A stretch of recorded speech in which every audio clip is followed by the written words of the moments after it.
بسم الله الرحمن الرحیم.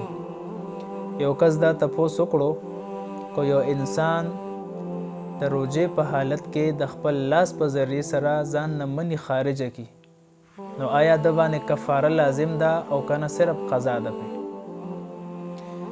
نو بدی صورت کې چې کله یو انسان د خپل لاس په ذریعې سره ځان نه منی خارجه کی نو د باندې صرف او صرف قضا لازم ده، کفاره پې نشته. خو لیکن رسول الله صلی الله علیه وسلم فرمایلی دی ناکح الید ملعون، څوک چې د لاس سره نکاح وکړي د باندې لعنت کړی شوی دی. نو دا یو عمل انتهایی ملعون دی، د الله د طرف نه مطرود دی، د رحمت نه لرې کړی شوی دی. نو د داسې عمل نه ځان ساتل پکار دی.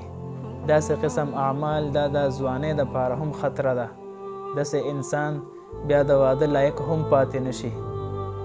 نو داسې عمل نه ځان ساتل پکار دی.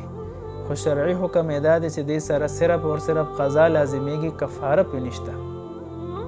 علامه شامی لیکلی دی وکذا الاستمناء بالکف، استمناء بالکف د خپل لاس په ذریعې سره چې انسان ځان نه منی خارجه کی نو فعلیه القضا، په دې صورت کې د باندې صرف او صرف قضا ده، کفاره پې نشته.